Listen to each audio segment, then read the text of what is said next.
You may be a safety expert, an individual who shuns the unknown in favor of always knowing where he is going and what he can expect when he gets there. Early training in our society tends to encourage caution at the expense of curiosity, safety at the expense of adventure. Avoid the questionable. Stay in areas that you know, never wander into the unknown. These early messages can become a psychological barrier that prevents your own personal fulfillment and present moment happiness in countless ways. Albert Einstein, a man who devoted his life to exploring the unknown, said in an article entitled "What I Believe" in Forum, October 1930, "The most beautiful thing we can experience is the mysterious. It is the true source of all art and science." He might also have said it is the source of all growth and excitement as well. But too many people equate the unknown with danger. The purpose of life, they think, is to deal with certainty and to always know where they are headed. Only the foolhardy risk exploring the fuzzy areas of life, and when they do, they end up being surprised, hurt, and worst of all, unprepared. As a young scout, you were told to be prepared. But how can you prepare for the unknown? Obviously, you cannot. Therefore, avoid it, and you'll never end up with egg on your face. Be safe, don't take risks, follow the road maps, even if it is dull. Perhaps you're getting tired of all that certainty, knowing what every day will be like before it has been lived. You can't grow if you already know the answers before the questions have even been asked. Probably the times you most remember are those in which you were spontaneously alive, doing whatever you wanted and delightfully anticipating the mysterious. We hear the cultural messages of certainty throughout life. They began with family and are reinforced by educators. The child learns to avoid experimentation and is encouraged to avoid the unknown. Don't get lost, have the right answers, stay with your own kind. If you still cling to these fearful encouragements to security, now is the time to break free. Get rid of the idea that you can't try out new and doubtful behavior. You can if you choose to. It begins with an understanding of your conditioned reflex to avoid new experiences. Openness to new experiences. If you believe in yourself fully, no activity is beyond your potential. The entire gamut of human experience is yours to enjoy, once you decide to venture into territory where you don't have guarantees. Think of the people who are regarded as geniuses and were spectacularly effective in their lifetimes. They weren't people who could do only one thing well. They weren't individuals who avoided the unknown. Benjamin Franklin, Ludwig van Beethoven, Leonardo da Vinci, Jesus Christ, Albert Einstein, Galileo, Bertrand Russell, George Bernard Shaw, Winston Churchill, these and many like them were pioneers, adventurers into new, unreliable areas. They were people just like you, set apart only in that they were willing to traverse areas where others dared not tread. Albert Schweitzer, another Renaissance man, once said, "Nothing human is alien to me." You can look at yourself with new eyes and open yourself up to experiences that you've never even considered as a part of your own human potential, or you can do the same things the same way until you reach your coffin. It is a fact that great men remind you of no other, and their greatness is generally discernible in the quality of exploration and the boldness with which they explored the unknown. Opening yourself up to new experiences means surrendering the notion that it is better to tolerate something familiar than to work at changing it, because change is fraught with uncertainty. Perhaps you've adopted a stance that the self, you, is fragile and easily shattered if you enter areas where you've never been before. This is a myth. You are a tower of strength. You are not going to collapse or fall apart if you encounter something new. In fact, you stand a much better chance of avoiding psychological collapse if you eliminate some of the routine and sameness in your life. Boredom is debilitating and psychologically unhealthy. Once you lose interest in life, you are potentially shatterable. You won't choose that mythological nervous breakdown if you add a little spicy uncertainty to your life. You may also have adopted the "if it's unusual, I must stay away from it" mentality, which inhibits your openness to new experiences. Thus, if you see deaf people using sign language, you watch with curiosity, but never attempt to converse with them. Similarly, when you encounter people who speak a foreign language, rather than work it out and attempt somehow to communicate, you very likely just wander off and avoid the vast unknown of communicating in other than your own spoken language.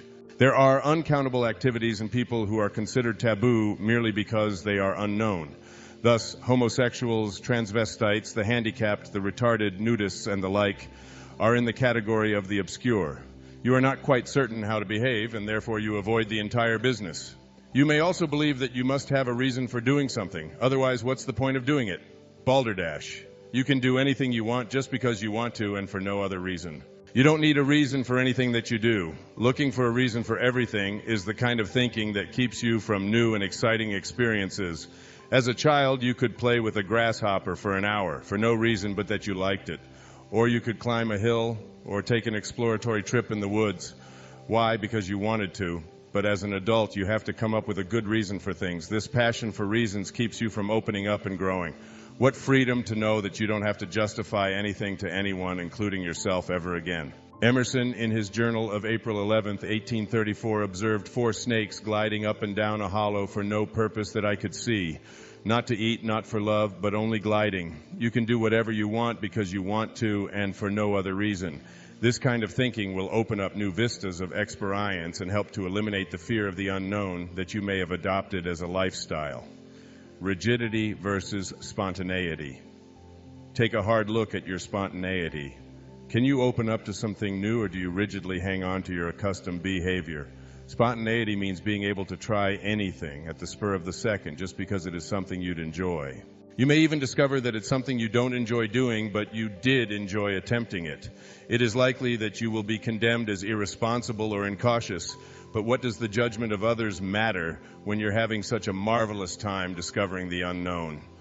There are many people in high places who find it difficult to be spontaneous. They live out their lives in a rigid fashion, oblivious to the absurdities they blindly follow. Democrats and Republicans support the statements of top party leaders and vote the party line. Cabinet officials who speak spontaneously and honestly are very often ex-cabinet officials. Independent thinking is discouraged, and there are official guidelines for how one should think and speak. Yes, men are not spontaneous men. They desperately fear the unknown. They fit in. They do what they are told. They never challenge but rigidly adhere to what is expected of them. Where are you on this dimension? Can you be your own person in this area? Can you spontaneously take the avenues that don't always lead to a sure thing? The rigid never grow. They tend to do things the same way they've always done them. A colleague of mine who teaches graduate courses for teachers frequently asks the old-timers who have spent 30 years or more in the classroom, have you really been teaching for 30 years, or have you been teaching 1 year 30 times? And you, dear reader, have you really lived 10,000 or more days, or have you lived one day 10,000 or more times? A good question to ask yourself as you work toward more spontaneity in your life. Prejudice and rigidity. Rigidity is the basis of all prejudice, which means to prejudge. Prejudice is based less on hate or even dislike for certain people, ideas, or activities than on the fact that it's easier and safer to stay with the known. That is, people who are like you. Your prejudices seem to work for you. They keep you away from people, things, and ideas that are unknown and potentially troublesome. Actually, they work against you by preventing you from exploring the unknown. Being spontaneous means eliminating your prejudgments and allowing yourself to meet and deal with new people and ideas. The prejudgments themselves are a safety valve for avoiding murky or puzzling provinces and preventing growth.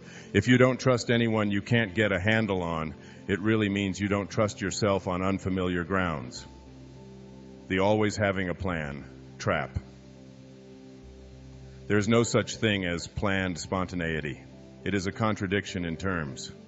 We all know people who go through their lives with a roadmap and a list, unable to vary their life a single iota from the original plan. A plan is not necessarily unhealthy, but falling in love with the plan is the real neurosis. You may have a life plan for what you'll do at age 25, 30, 40, 50, 70, etc., and then you simply consult your agenda to see where you ought to be rather than making a new decision each day and having a strong enough belief in yourself to be able to alter the plan. Don't let the plan become bigger than you. Henry was a client of mine who was in his middle 20s. He suffered desperately from the having a plan neurosis, and as a consequence, he missed out on many exciting life opportunities. When he was 22, he was offered a position in another state. He was petrified about the move. Would he be able to make it in Georgia? Where would he live? How about his parents and friends? The fear of the unknown literally immobilized Henry, and he turned down what might have been a chance at advancement, exciting new work, and a brand new environment in favor of staying where he was. It was this experience that brought Henry to counseling. He felt that his own rigid adherence to a plan was keeping him from growing, and yet he was afraid to break out and try something new. After one exploratory session, it was revealed that Henry was a veritable plan freak. He always ate the same breakfast, planned his clothing days in advance, had his dresser drawers arranged perfectly by color and size. Moreover, he imposed his plan on his family as well. He expected his children to have things in their place and his wife to conform to a rigid set of rules that he had laid down. In short, Henry was a very unhappy, albeit organized person. He lacked creativity, innovation, and personal warmth.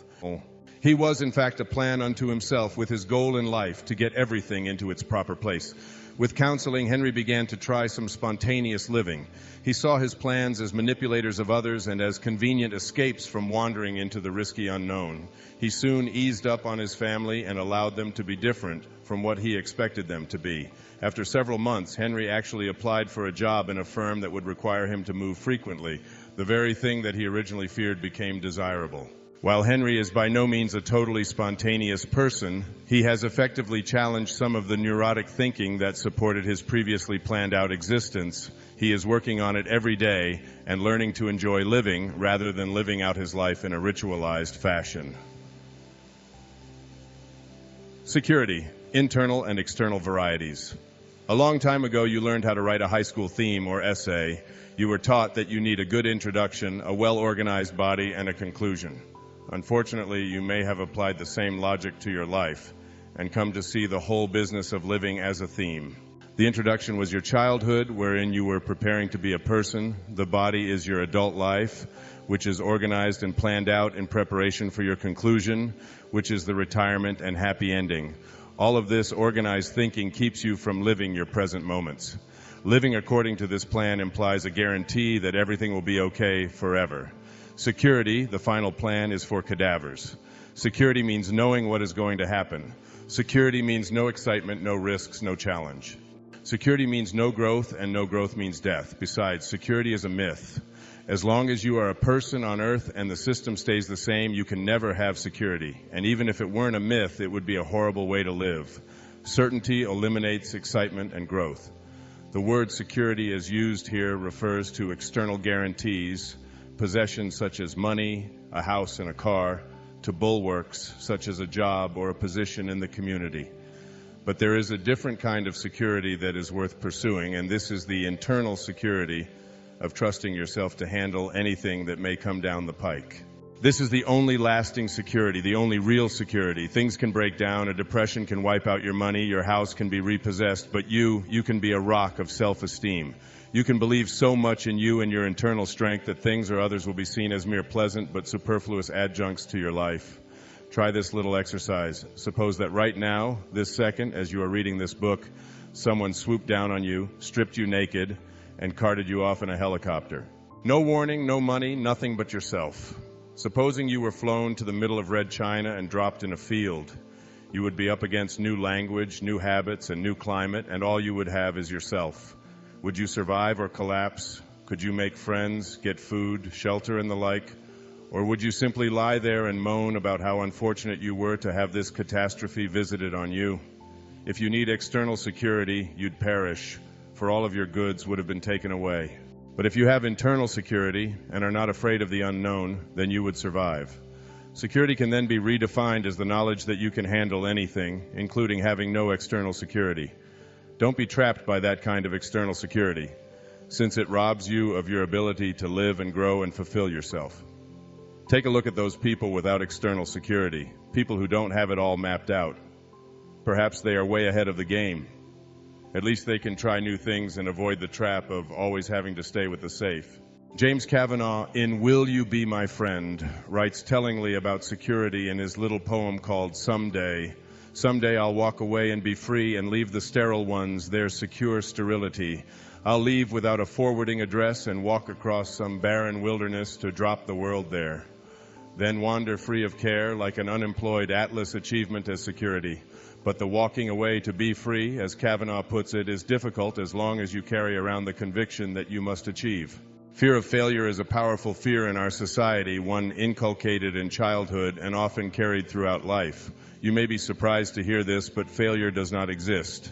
Failure is simply someone else's opinion of how a certain act should have been completed. Once you believe that no act must be performed in any specific other directed way, then failing becomes impossible. There may, however, be occasions when you will fail in some given task according to your own standards.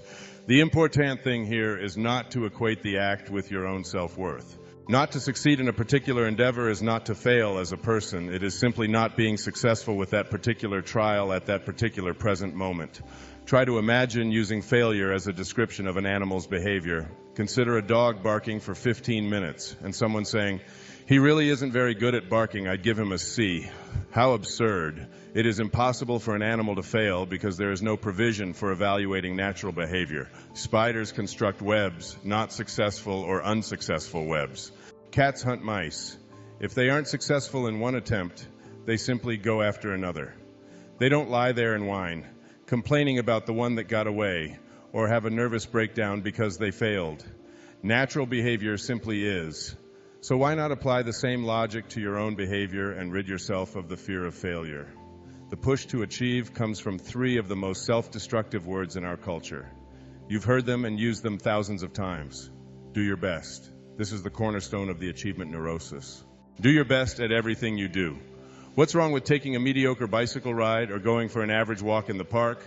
Why not have some activities in your life which you just do, rather than do to the best of your ability? The do your best neurosis can keep you from trying new activities and enjoying old ones. At one time, I counseled an 18-year-old high school senior named Luann, who was imbued with the achievement standard. Luann was a straight A student and had been since she first set foot in a school. She worked long, tedious hours on her schoolwork, and as a result, she had no time for being a person. She was a veritable computer of book knowledge. Yet Luann was painfully shy around boys, never even having held hands, let alone dated. She had developed a nervous twitch which came into play whenever we talked about this side of her personality. Luann had placed all of her emphasis on being an achieving student at the expense of her total development. In working with Luann, I asked her what was more important in her life, what you know or how you feel. Even though she was a valedictorian, she was lacking inner peace and was actually very unhappy. She began to place some importance on her feelings, and because she was such an excellent learner, she applied the same rigorous standards to learning new social behaviors as she had to her schoolwork.